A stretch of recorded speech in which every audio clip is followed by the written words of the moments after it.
This is what we've been waiting for. I'm so excited.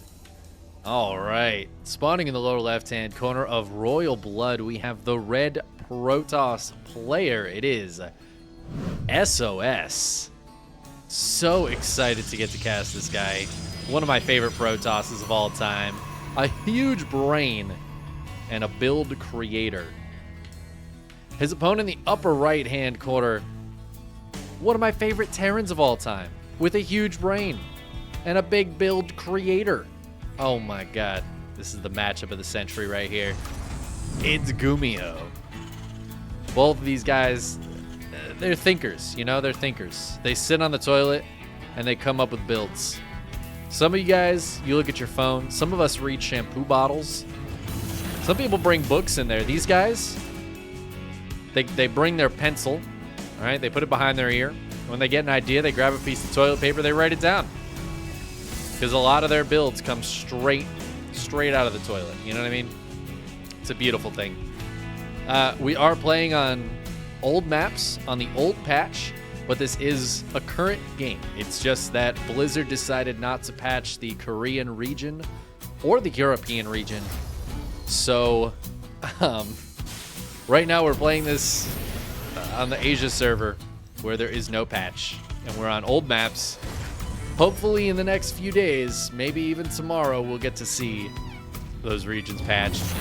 But this is why we watch SOS, you know, and a lot of Protosses can do this. But there's just something extra special when SOS does it.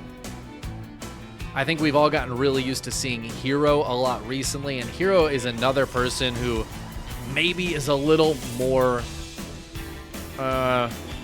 mechanically inclined, macro, micro oriented than SOS in some ways. SOS though, he's got the strategy. This game is a real-time strategy. SOS embodies the S. You know, that's why he's got two of them in his name. It's for strategy. Now GuMiho, he's got this big M. That's for mech. He played mech for a long time and was kind of known for making mech work at times when I think most people thought it wouldn't work. Situations where most people thought you couldn't do it. GuMiho figured out some ways to make it happen. But we're not seeing that. GuMiho is going for a 1-1-1. I guess you can call this mech. It doesn't matter. What this is aggression. He's going to hit with a siege tank and a handful of Marines. Oh my god, he was hiding Marines on the low ground so he could trap the Adept. He doesn't even lose his Marine. Oh, baby, GuMiho. Now, SOS, because he took that quick gold base, he's got a ton of minerals coming in, but he has no tech right now. He's got 2 gates on the way. He's going to be a 3-gate, no Twilight Protoss. Oh, this Oracle is just going to miss that tank, but it sees the medevac boosting over, and he's going to spot that it's a 1-1-1 with the tech lab. So he's going to have some ideas of what's coming. Robo is on the way, but that is a very far way. All right, the medevac is here. It brought a couple Marines with it. 4 Stalkers coming down. They can poke at this. They can actually one-shot some of these Marines. Nice little hot pick up there from GuMiho, but finally one Marine does get picked up. SOS doing a great job slowing this push down. GuMiho, I'm sure, shocked that there's no base here, has not spotted that gold, but is probably thinking about it now. This map, taking the golds, is a thing that happens. Some of these Protosses. Now, SOS just going to try to hold here. He's got a sentry, so GuMiho's got to be a little careful. Of course, the medevac can help him out there, and the tank is here to zone. Ooh, but on the other side, SOS, he's going to start to try to push in. The Liberator is going to stay home to help defend. That Marine, though, cannot go down there. Oh, SOS not watching for a second. Maybe focus back at home. The sentry's getting hit a little bit. Could try to overcharge this shield battery, and he is going to do that. The Stalker's focused down one tank. This other tank, though, is getting some big damage, but the Marines all go down. The Immortal gunning down those buildings, no problem. And GuMiho is going to tap out, I think, realizing that there was a second base somewhere. Probably recognizing that gold exists. I don't know if he scouted it or he just thought, yeah, it's got to exist. He didn't have anything behind it. That was a one base push. SOS holds it and goes up 1-0 in this series. Guys, are we witnessing the return of the Protoss right now? Because, listen, Protoss has been struggling, okay? We all know it. They're not winning big championships. Honestly, a lot of times, they're not even getting to the semifinals. I feel like there's probably been a round of 8 or 2 that have been Protossless recently. And that's a problem. That's a problem. We have, right now, we've got Hero. He's the big Protoss we got. We also have MaxPax, who at sometimes has been arguably better than Hero, but doesn't go to offline events, so he's only there, like, sometimes. Protoss has been struggling. One thing I've been saying is that a reason they've been struggling, we just don't have the manpower. We just don't have the Protoss. Maybe he's back. Maybe he's going to make Protoss great again. In the lower right-hand corner of Gressfon, it's SOS. Up 1-0 against none other than the Gumi God. GuMiho, who looked absolutely fantastic on the new patch and on the new maps, by the way. Not to spoil KSL, but he just looked very, very strong. And if you do want to see GuMiho on the new maps and the new patch, check out my YouTube channel. Go look at the last few videos. They were from KSL, and GuMiho was featured. Again, don't want to spoil it. But there were some really good games. Really fun matches. SOS did also play in the KSL, but unfortunately didn't make it super far. Had to fight Estrella in the first round, and, you know, PvP, new maps, things got very spicy, I'm sure. Super close series, though. Those guys were at it for a long time.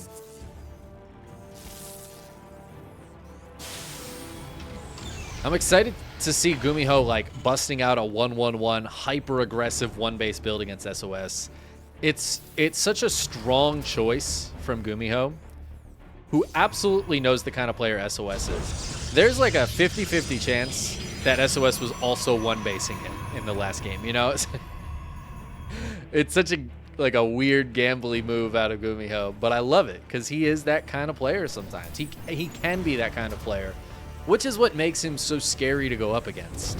And I think if SOS hadn't gone just for like 2 extra gates behind that gold base, if he had tried to get into like a Robo and a Twilight Council, which a lot of Protosses would have tried to get that tech out, imagining the Terran would just macro, I think GuMiho's build could have hit really hard. But because SOS is building gateways early on without any upgrades, he just like wants some stalkers. It ended up working out really well against GuMiho's build. Also, while you're checking out my YouTube channel for those, new patch games, make sure to hit that subscribe button. Trying to get the subscriber count up, almost at 500, which is a nice round number that will make me feel good. It will give me the good brain chemicals, so I appreciate that.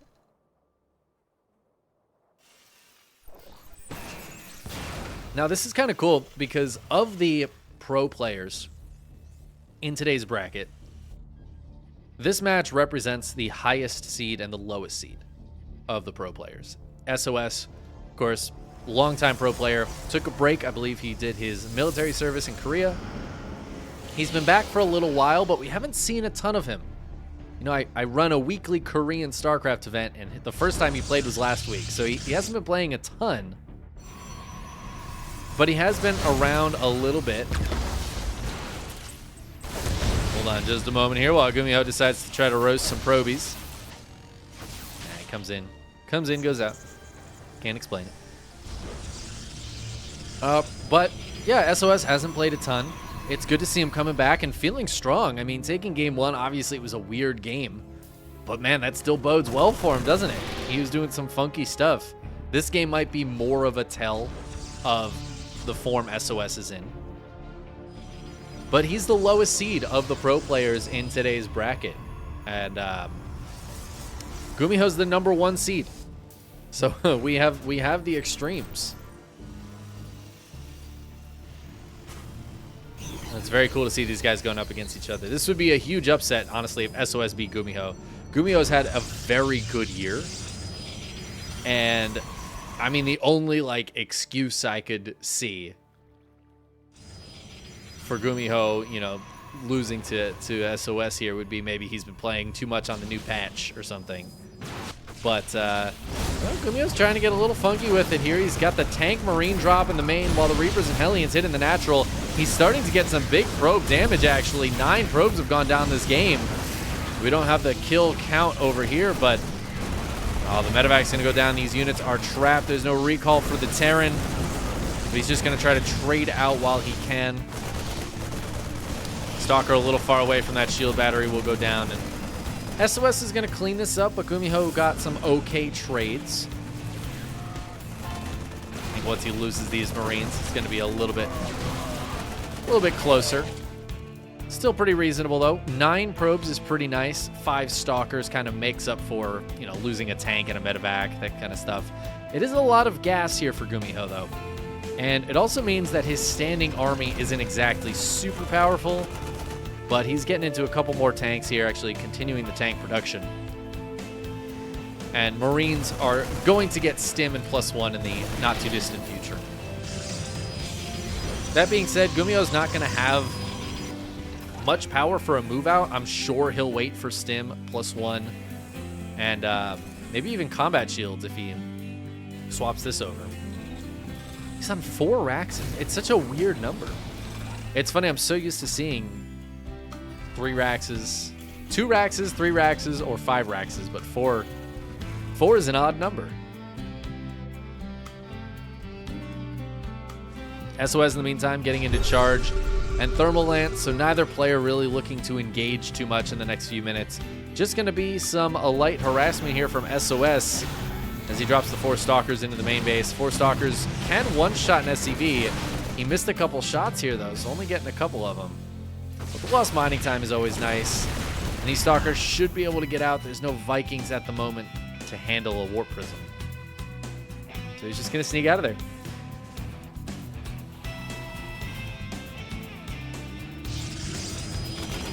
GuMiho doing some light harassment as well with the 1 Marine. It's like extra light harassment. You know, like there's like the light versions of things. That was fat-free. Fat-free harassment. Fat-free, sugar-free, 0 calorie.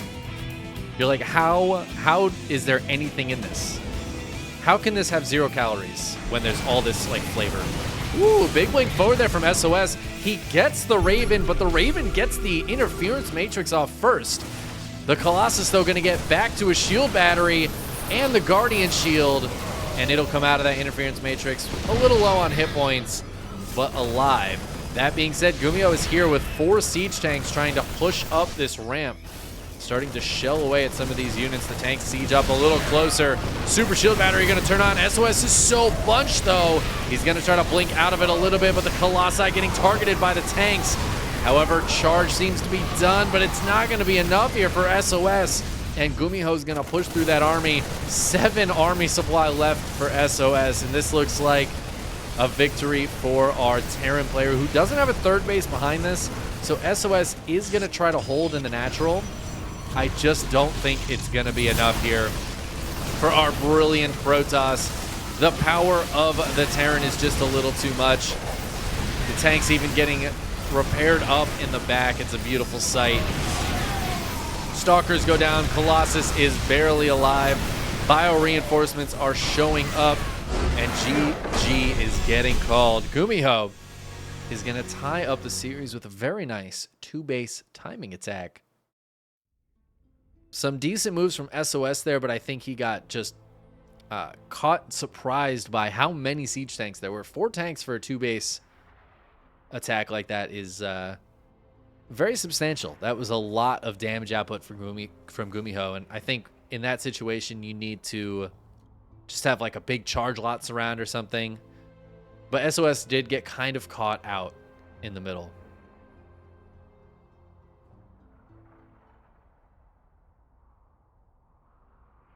He blinked on top of that Raven and then was like, oh my god, there's so much army here. I need to run. So he wasn't able to get his army set up. I feel like if he had some charge lots on the backside for that, even just like 4 or 6, that fight could be very different. Charge lots getting on top of tanks is so good. So good. Well, we're getting into game number 3. We are all tied up here as we spawn in on Ancient Cistern. In the upper right-hand corner, it is, of course, SOS. I don't believe... Is he on... Team NV doesn't exist anymore, right? So, I don't know if he's got a team right now. Hopefully we can get him a team soon.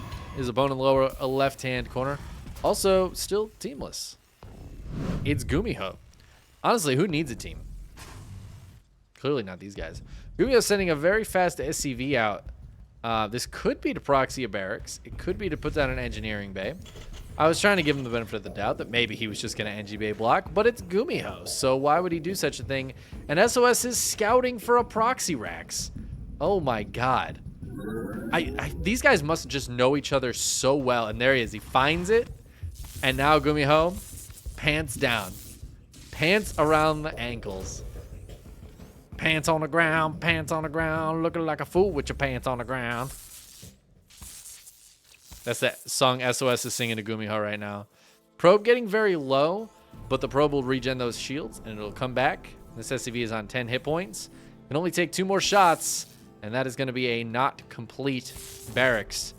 Now, that being said, 2 more SCVs coming across. This one's still thinking about joining, but SOS has another probe as well. And this is just such a huge delay on the barracks. GuMiho has nothing else behind this, by the way. I think he was planning on proxying... I don't know, was he planning on proxying the factory as well? Is he going to finish this? I'm genuinely concerned for GuMiho. Okay, it looks like it will finally finish. And the Reaper can start up. But the factory can't start until the barracks finishes. So GuMiho just super late on that factory. Super late on this Reaper. Nobody lost any workers. So at least there's that. But this has given SOS so much time. There's a Nexus on the way. The Adept is still going to be out by the time the Reaper gets here. There's a shield battery coming up in the main. I wouldn't be surprised if he puts one down at the natural soon.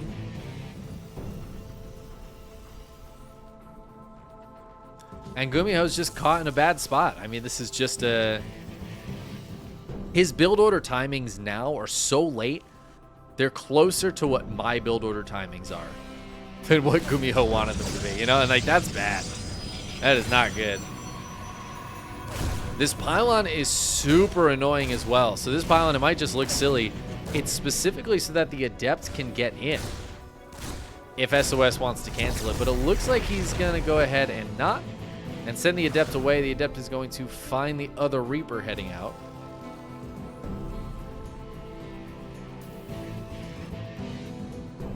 SOS just sending stuff all over the place. Where's this probe going? What's this probe doing, SOS? What is that guy doing? Well, Twilight Council going down. I love that SOS got into the second gate before Twilight Council, like focused on that unit production. Proxy pylon. I have a feeling this is going to be a proxy gateway, even. And it feels like SOS is just going to get hyper aggressive on 2 bases. I think this might be like a Blink Stalker aggression.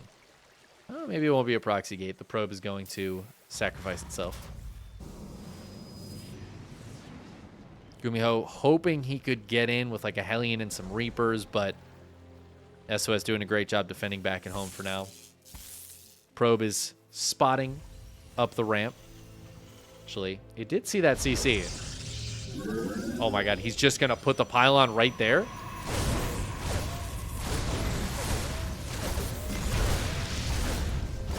I don't know what this pylon is for. Is this just to draw fire? To keep these units down on the low ground while the stalkers show up?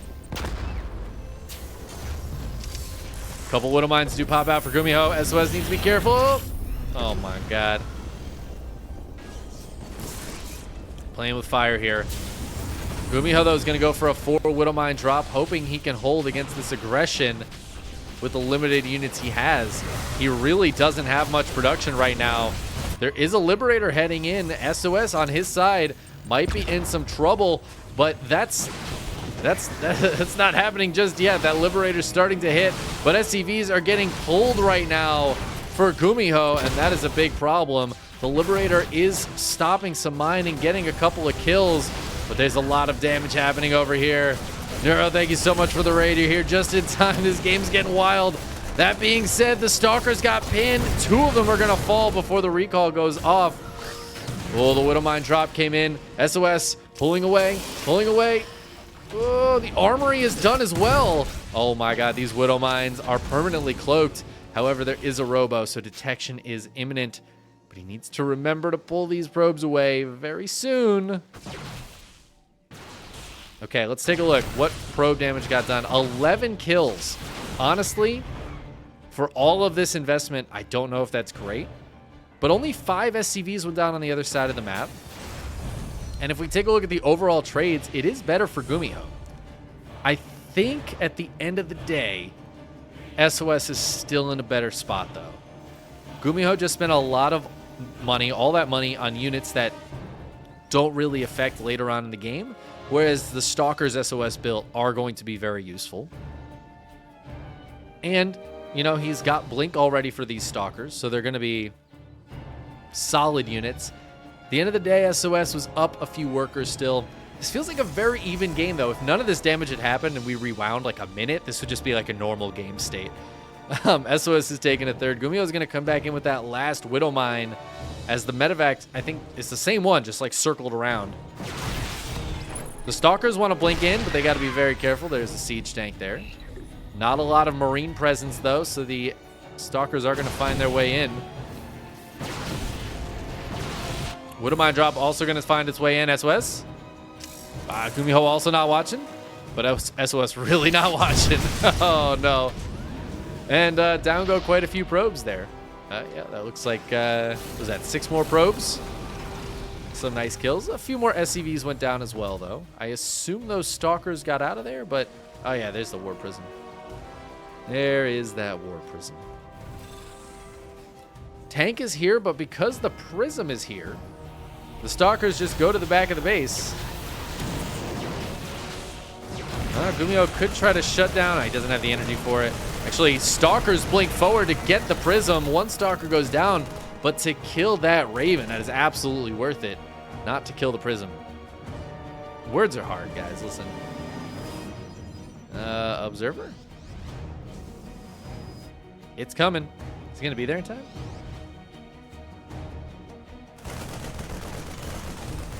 Stalkers to be a little careful here. They found a little spot to kill that Marine. What am I? Oh, no. Oh, no. Oh. Gets the probes. Nice connection for that Widow Mine. That's more probes going down. 23 probes have died this game. SOS is still ahead a few. But at this point, I think economically, I think that's likely to be better for GuMiho with mules. Yeah, he's going to be mining pretty similar. It's very, very close. Of course, SOS has this third base up and running. Not a ton of workers at it since a bunch of them just died, but it is there. It is functioning. GuMiho's third CC is on the way. It's not quite there yet. However, he does have a pretty powerful looking standing army. A lot of siege tanks, a lot of Marines, and a couple Marauders coming out. +1 is nearly done. On the other side, SOS deciding to go for Storm this game. I don't know, the last few times I've seen Storm against Terran, it just hasn't looked fantastic. I mean, I used to love like the Zest go very quick into Storm off the back of a Blink Stalker opening, right? I love that move, and I think it can be very strong in certain situations, but I don't know that I love it here. With all of these tanks out, GuMiho's taking the third base. We're almost 10 minutes into this game, so the Ghost Academy is going down as well. As I don't know if GuMiho spotted that Templar Archives, but Ghost Academy is absolutely the right thing to get into. He hasn't seen Colossi, I guess, is maybe part of it, because those would be going already. They'd be cooking.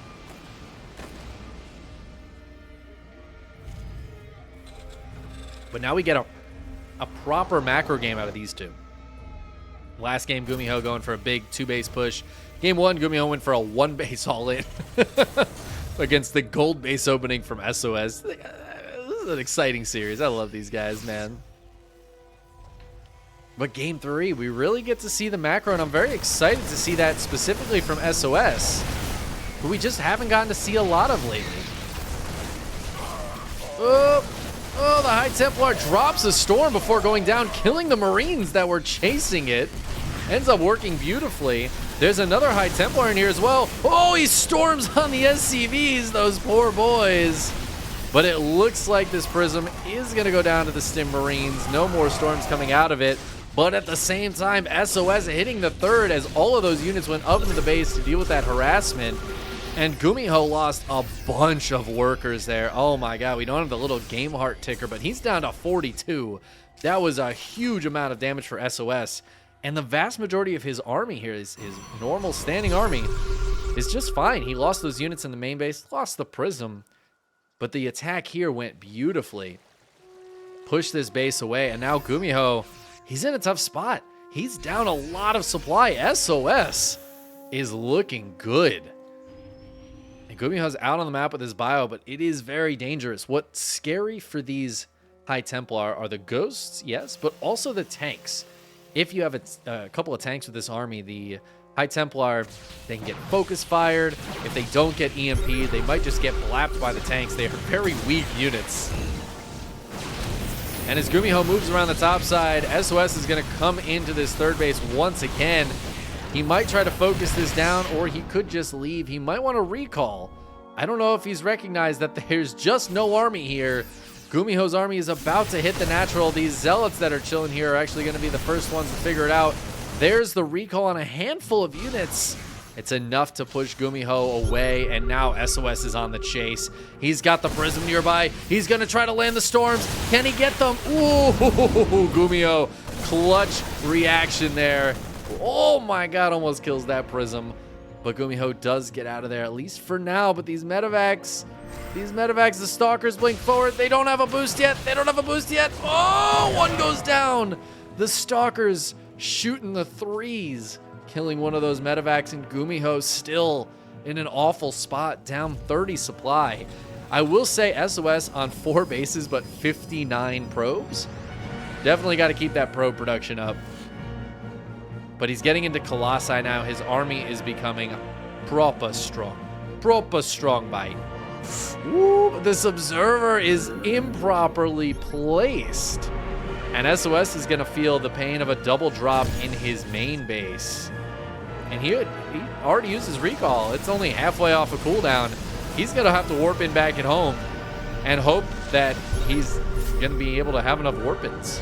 He does have a Colossus on the way. Oh no! Oh, Protosses! Oh my god, 6 gateways going down. The Forge getting targeted. EMP and a snipe on that Prism, but a couple of High Templars do drop out. They could try to go for feedbacks and weaken these medevacs. But the Colossus, the real big boy, pushing this away. Pylon's going back down so SOS can warp in again. Oh, there's an army down here. GuMiho, I don't know if he knows it's there. Could have landed some big EMPs. He hits one on the Zealots now, but that was kind of a surprise to both players, this engagement. And I don't know if SOS should keep pushing right now. GuMiho has actually taken the army supply lead for the time being. And while some of it is up here, SOS also has some army back at home. And I feel like SOS, he needs to get some more army out. He's got a lot of unspent money right now, and I know his gateways were down for a bit. But he needs to get that army to a bigger size because, oh man, and look at these upgrades. I know the Forge got sniped. There is another Forge cooking right now, but SOS is on +1 attack to the 2-1 of GuMiho. GuMiho has no other upgrades going. He doesn't have a lot of money right now coming in. His economy is pretty trash, but SOS is also, he just doesn't have the strongest eco. He's got 4 bases, but not a lot of gas mining. which means he can warp in a metric fuck ton of zealots, but not much else. He's going to drop a Dark Shrine. He really needs to pick up these gases. If he's going to be dropping Dark Templar all around, he needs to be taking gases. He's keeping GuMiho on 3 bases. GuMiho hasn't even tried to take a 4th. He doesn't even have a 4th CC. He's going to have to lift and land his main base soon. The observer placement here for SOS, very good. GuMiho keeping a lot of units back at home, but SOS he's leaving. He's going to try to intercept this army. He's got to be careful, though. These Colossi way out front in a dangerous position. SOS taking this fight a little bit lopsided, but now it's GuMiho's turn to get aggressive, and he's going to try to fight on 2 fronts, diving in here through the big storm. The overcharge on the shield battery getting taken down, but a lot of these units are very damaged. The Colossus Zealot combo here is going to be very good against it, but the drop in the main base coming in as well, going to spot that Dark Shrine and force SOS to warp in back at home. But does SOS have enough here to hold on all of these fronts? He is pushing this army all the way back. He is going to kill just about every last unit here. The main base is 1 medevac full of units, so it's not getting a ton of damage, just killing a few probes. Over here, these units were forced to pick up, and yeah, SOS holds on.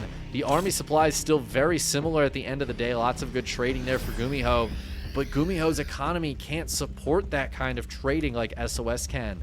These trades are so close, but GuMiho's economy it's just dead right now.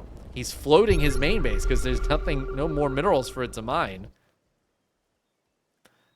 And as annoying as these little widow mines are, SOS, I feel like, should be able to get into a very strong army. He's finally back to crushing it on the double upgrades. He's got another forge going. GuMiho is getting +2 armor. It's going to give him a nice 2-2. Oh, but this is getting really spicy. We might have a base trade here. SOS pushing through the middle of the map, and GuMiho's on the top. He's on the bottom. He doesn't have a lot of army back at home, which means, yeah, we're being kind of forced into a base trade. Now, SOS has more bases to kill, which is good for him. Oh, trying to hold back at home. This is huge, though. Those double forges I was just lauding are going to both go down, meaning SOS is stuck on 1-1 for the longest time. And GuMiho, he's ready for the base trade. He's already got this guy floating. I'd love to see him send it up to the corner here just to get it out of the way. SCVs are getting sent away. The natural base died, but the 3rd is still here. Oh, SCVs running. I don't know where they were trying to get to, but it's not where they want to be. SOS's 4th base goes down. GuMiho's 3rd base goes down. This is so much better. I don't know what these Colossi are doing right now. This is so much better for SOS. I think GuMiho's dead. He's got an army in his main, but his army supply, look at that, 82 to 144. SOS has so much army supply. It's 25 probes to 18 SCVs, but SOS has a base. It is mining. And oh no, the last orbital! And GG gets called as the last orbital gets caught. And the base trade goes to SOS. SOS takes down GuMiho in a huge upset. I think that's a massive upset. GuMiho has looked so solid lately, and SOS has been kind of quiet. We haven't seen much from him. We haven't heard much from him. I'm excited to see him on the new patch, but here we are, old patch, old maps, and SOS takes him down. The #1 seed in today's EPT Cup. Damn.